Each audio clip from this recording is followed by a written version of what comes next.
In 1994, Jason's lyric told a raw love story shaped by crime, family scars, and emotional survival. It was tragic, yet still carried a fragile sense of hope. But here's the twist no one saw coming. Time proved far more ruthless than the film itself. Fame faded, lives unraveled, and reality rewrote every ending. What really happened after the cameras stopped rolling? Stay with us, because some transformations are impossible to unsee. Jada Pinkett Smith, as Lyric, the guarded, emotionally scarred woman in Jason's lyric, was portrayed by Jada Pinkett Smith. At 23 years old, she carried the role with quiet intensity, vulnerability, and controlled pain that anchored the film's emotional core. Her performance was restrained rather than loud, built on silence, hesitation, and emotional damage rather than melodrama.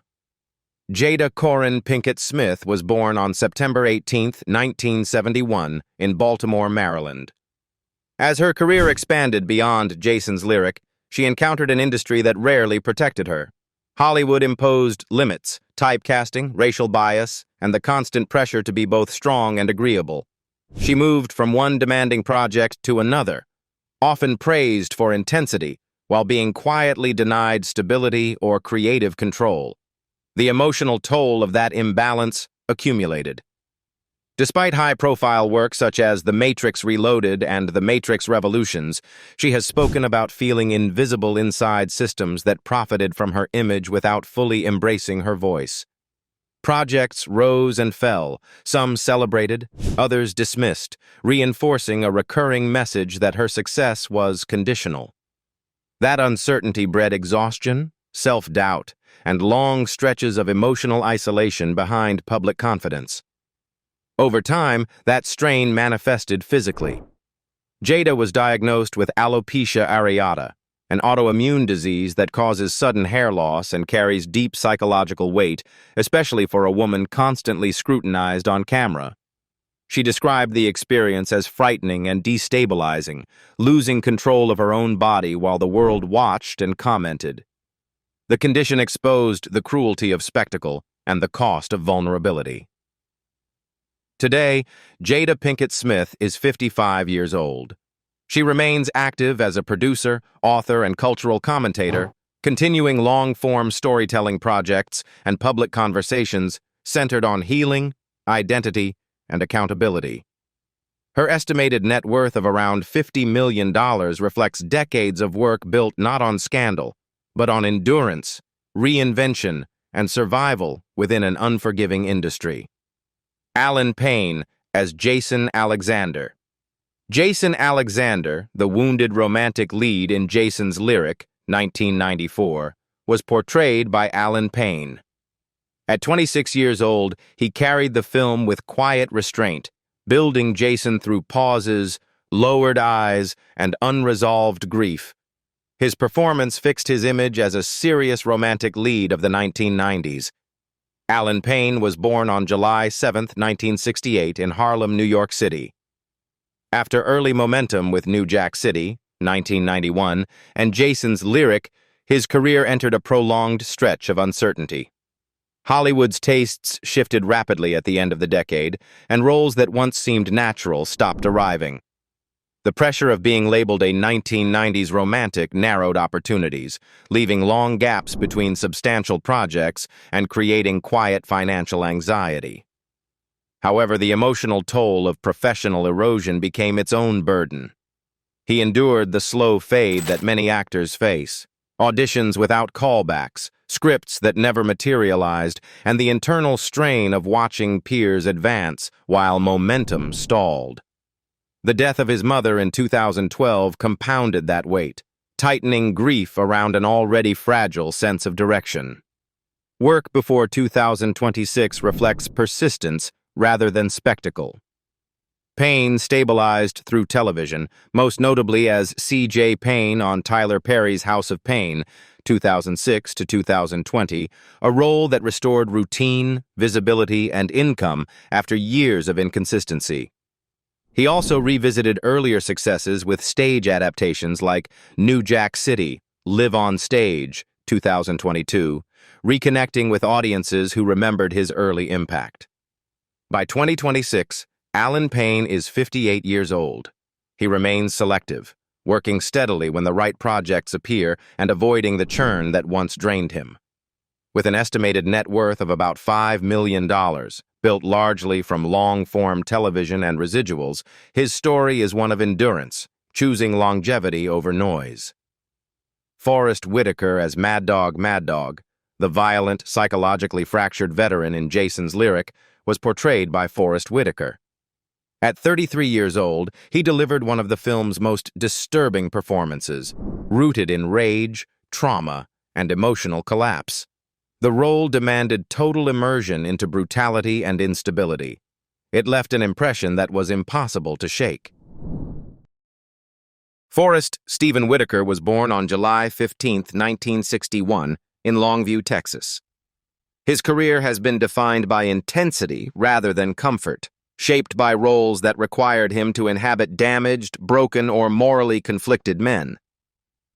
While critics praised his depth, the work itself came at a cost. Years of emotional depletion from carrying violence, grief, and despair from one character to the next. What few people saw was the cost of that commitment. Whitaker spent years inhabiting emotional extremes, often moving directly from one psychologically intense role to another. Despite undeniable talent, he was frequently sidelined into supporting parts, even when his performances overshadowed the leads. Recognition came slowly and unevenly, forcing him to persist through long stretches of invisibility and professional frustration. Compounding that struggle was a lifelong physical condition, ptosis, a hereditary drooping of his left eyelid. The condition affects his vision and has followed him on every screen appearance, sometimes becoming a target of misunderstanding or ridicule. Rather than conceal it, Whitaker incorporated it into his presence, allowing vulnerability to coexist with authority. Over time, what was once perceived as a flaw became part of his unmistakable intensity. Now 65 years old, Forrest Whitaker remains active as an actor, director, producer, and global humanitarian. Beyond film and television, he has dedicated significant energy to peace and reconciliation work, serving as a UNESCO Special Envoy and advocating for communities affected by violence. With an estimated net worth of around $25 million, his legacy is not defined by wealth or awards alone. Nicole Carson, as Marty, the sharp-witted, emotionally volatile friend in Jason's Lyric, 1994, was played by Nicole Carson. At 25 years old, she brought nervous humor and restless energy into a story dominated by grief and violence. Her timing felt spontaneous, her reactions unpredictable, giving the film brief flashes of light inside darkness. Nicole Carson was born on July 12, 1969, in Brooklyn, New York.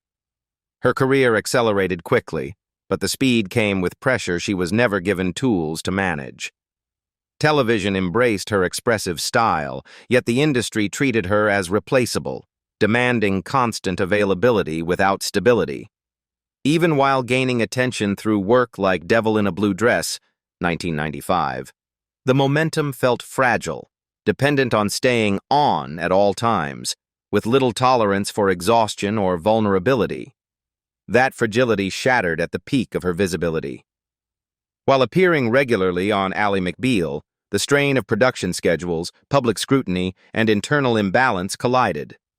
In 2000, Carson experienced a severe psychological breakdown that led to hospitalization and an official diagnosis of bipolar disorder. The illness brought intense mood swings, paranoia, and prolonged depression, forcing her to step away from acting for nearly a decade. Recovery was slow and uneven. Treatment required withdrawal from the very profession that had defined her identity, leaving long stretches of silence and isolation. When she gradually returned, the industry had moved on. Appearances in later projects such as Harry's Law, 2012, and The New Edition Story, 2017, showed resilience, but opportunities were smaller, sporadic, and financially uncertain. reflecting how unforgiving Hollywood can be after illness. As of 2026, Lisa Nicole Carson is 57 years old. She lives largely outside the spotlight, focusing on mental health stability while accepting occasional acting work when conditions allow. With an estimated net worth of about $400,000, mostly from earlier roles, her story is not one of triumphant comeback, but of survival after the applause fades. Suzanne Douglas as Gloria, the composed, observant presence in Jason's Lyric, 1994, was portrayed by Suzanne Douglas. At 37 years old, she brought gravity and emotional restraint to the screen. Her performance relied on stillness rather than spectacle. It quietly anchored scenes that could have otherwise unraveled. Suzanne Douglas was born on April 12, 1957, in Chicago, Illinois. Her career unfolded against constant resistance, limited roles, delayed recognition, and a system that rarely invested long-term in black actresses beyond narrow archetypes. Even after winning acclaim for Tap, 1989, where she earned an NAACP Image Award, meaningful opportunities remained inconsistent. Work came in waves, followed by long silences that tested resolve and financial security. Despite these barriers, Douglas persisted. Television roles such as The Parent Hood offered stability for a time, but never guaranteed permanence. She moved between stage, film, and television, praised for discipline and depth while repeatedly overlooked for leading roles. Each success was hard-won, carrying the weight of knowing it might not lead to the next. In her final years, the struggle turned physical. Douglas was diagnosed with pancreatic cancer, one of the most aggressive and painful forms of the disease. Treatment was exhausting, invasive, and relentless, draining her strength and forcing her to step back from steady work. Even so, she continued to act when possible, appearing in When They See Us, 2019, a role that resonated deeply and reminded audiences of her quiet power. Suzanne Douglas died at the age of 64 on July 6, 2021, at her home in Martha's Vineyard after a 2-year battle with pancreatic cancer. She passed away privately, without spectacle, leaving behind a body of work defined by dignity rather than volume. Her estimated net worth of around $1 million reflected a lifetime of perseverance in an industry that asked far more than it gave. Bokeem Woodbine as Joshua Alexander. Joshua Alexander, the volatile, tormented brother in Jason's Lyric, 1994, was played by Bokeem Woodbine. At 21 years old, he delivered a raw portrait of rage and fear that felt uncomfortably real. The performance burned quickly and intensely. It announced a character actor unafraid of darkness. Bokeem Woodbine was born on April 13, 1973, in Harlem, New York City, a place that shaped his sharp awareness of struggle and survival. Early in his career, he showed unmistakable talent, but Hollywood rarely rewarded it with stability. He moved from role to role, often memorable, often praised, but seldom protected by long-term contracts or mainstream visibility. Films like Ray, 2004, where he portrayed saxophonist David "Fathead" Newman, demonstrated depth and discipline, yet the industry still treated him as expendable rather than essential. The real hardship came in the silence between projects. Long gaps tested not only his finances, but his confidence, forcing him to confront the reality of being respected without being celebrated. While others rose quickly, Woodbine endured years of near misses, strong auditions, promising conversations, and roles that almost changed everything. Instead of breaking him, the uncertainty refined him. He became more controlled, more deliberate, quietly sharpening his craft while waiting for the moment Hollywood would finally look closer. That moment arrived with his chilling, hypnotic performance as Mike Milligan in Fargo, 2015. The role transformed his reputation overnight, earning him an Emmy nomination and widespread critical praise. Suddenly, the same intensity once overlooked was recognized as mastery. He followed that breakthrough with higher-profile projects, including his turn as Shocker in Spider-Man: Homecoming, 2017, proving he could carry both prestige drama and blockbuster spectacle without losing credibility. Today, Bokeem Woodbine is 53 years old. He continues working steadily across film and television, valued for precision, restraint, and psychological depth rather than celebrity appeal. With an estimated net worth of around $3 million, his career stands as a quiet rebuke to overnight fame. Eddie Griffin as Rat Rat, the fast-talking, streetwise comic presence in Jason's Lyric, 1994, was played by Eddie Griffin. At 26 years old, he injected sharp humor and nervous energy into a film saturated with trauma and violence. His role worked as a pressure valve, momentarily releasing tension while hinting at chaos beneath the jokes. Even then, comedy was his armor. Edward Reuben Griffin was born on July 15, 1968 in Kansas City, Missouri, and his rise was as rapid as it was unstable. Television success on Malcolm and Eddie, 1996 to 2000, made him a household name, while Undercover Brother, 2002, briefly positioned him as a bankable comedic lead. Yet behind the scenes, success magnified chaos rather than easing it. His personal life unraveled publicly through multiple failed marriages, relentless legal conflicts, and the emotional weight of supporting and staying connected to 11 children. Fame brought money and visibility, but it also amplified pressure, exhaustion, and constant emotional strain. As his workload intensified, so did his destructive habits. Griffin has spoken openly about struggling with addiction, impulse control, and the lack of boundaries that came with nonstop touring and Hollywood excess. The most visible rupture came in 2007, when he crashed a $1.5 million Ferrari Enzo during a charity race. Though he survived physically unharmed, the incident became symbolic. Media scrutiny intensified, and questions about substance use, judgment, and burnout followed him relentlessly. Rather than disappear, Griffin recalibrated. He continued acting in projects like Norbit, 2007, but gradually shifted his center of gravity away from film and television. Stand-up comedy became less about mass appeal and more about control, honesty, and release. Specials such as You Can Tell 'Em I Said It and later Enigma revealed a sharper, angrier, more exposed voice, less polished, more confrontational, and deeply autobiographical.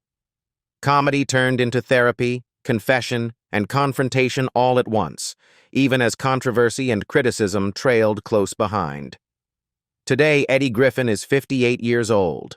He remains active primarily as a touring stand-up comedian, performing internationally, and sustaining his career outside Hollywood's approval system.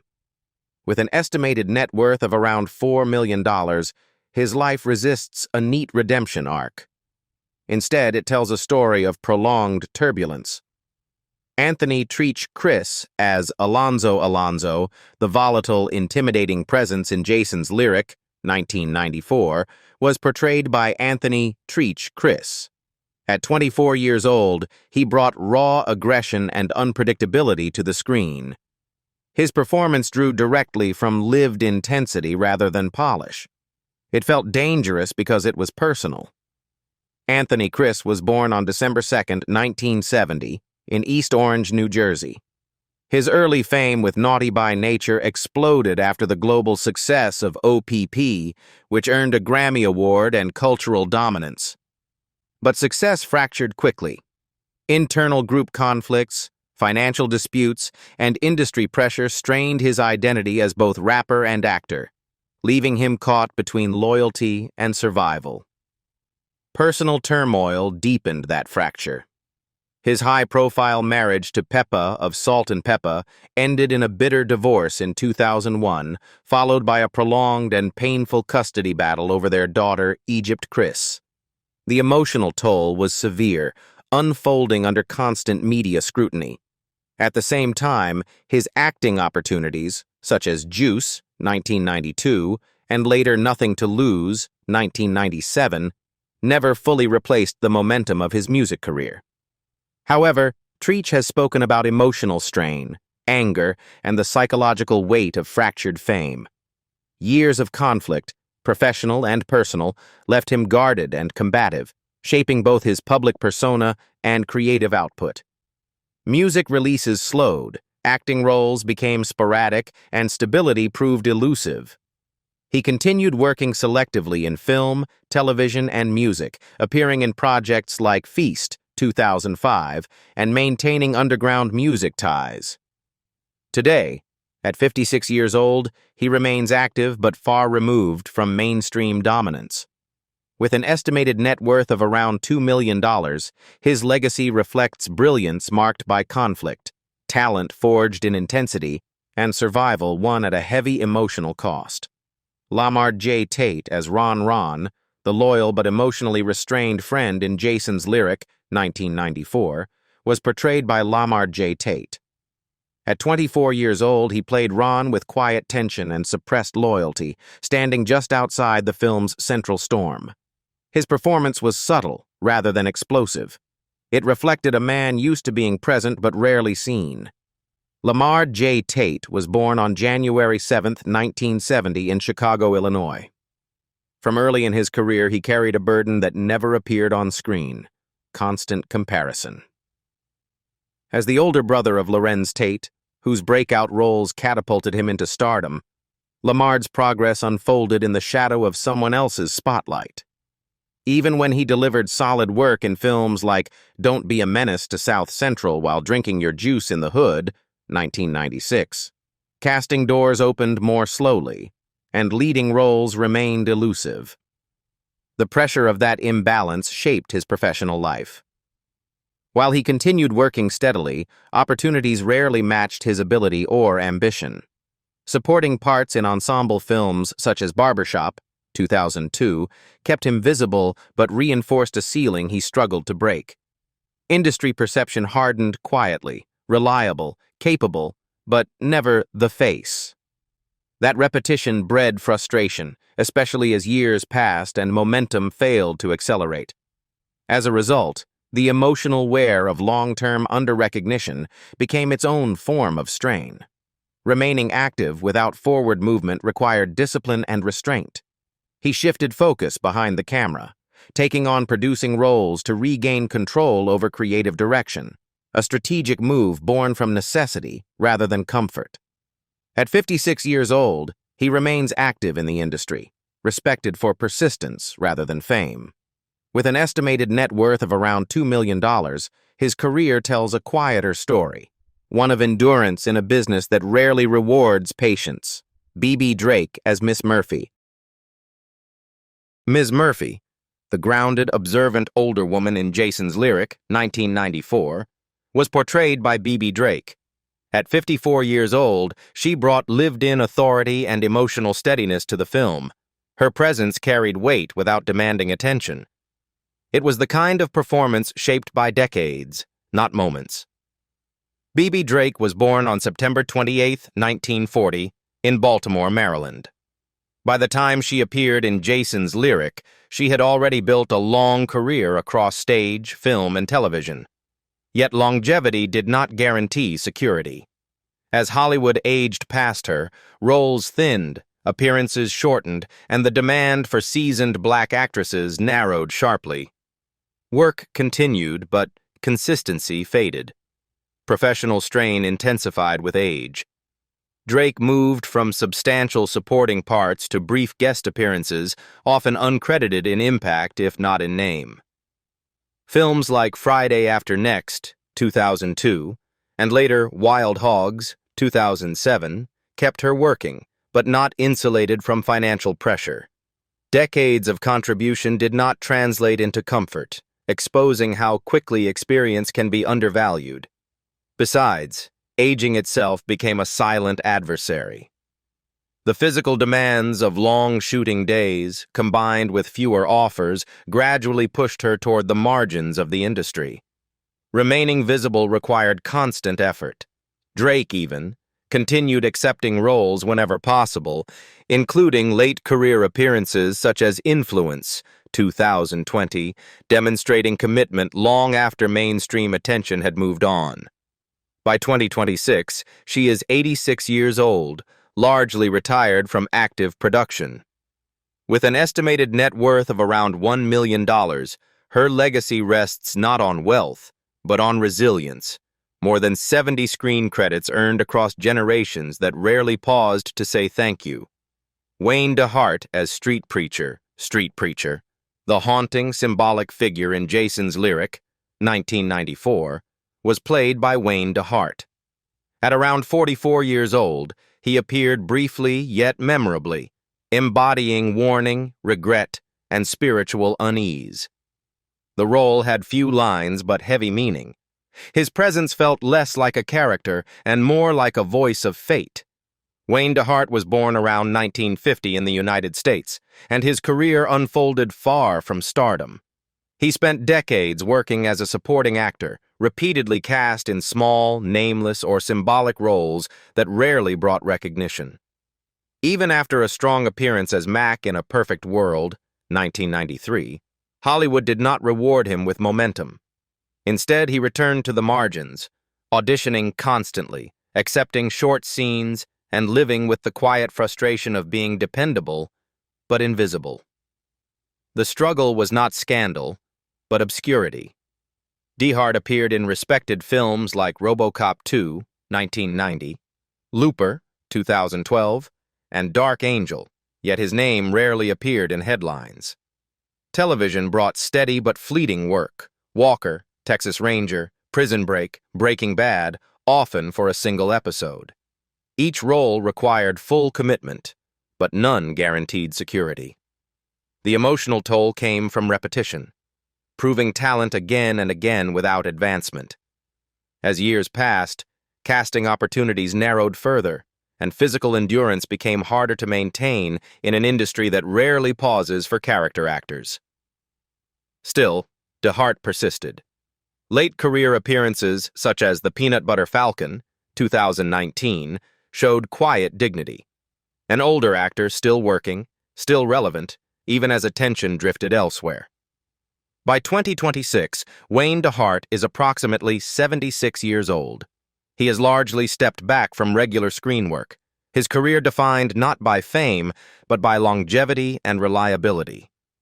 With an estimated net worth of around $500,000, built slowly across decades of film, television, and stage work, his legacy is that of a working actor who endured. 32 years later, the love, violence, and quiet pain of Jason's Lyric still echo through the lives of its cast. Some found stability, others endured loss, illness, or long years in the shadows, but none walked away unchanged. So which journey surprised you the most, and whose story still hurts the deepest? Leave your thoughts in the comments, subscribe for more Then and Now deep dives, and turn on notifications so you don't miss the next untold Hollywood story.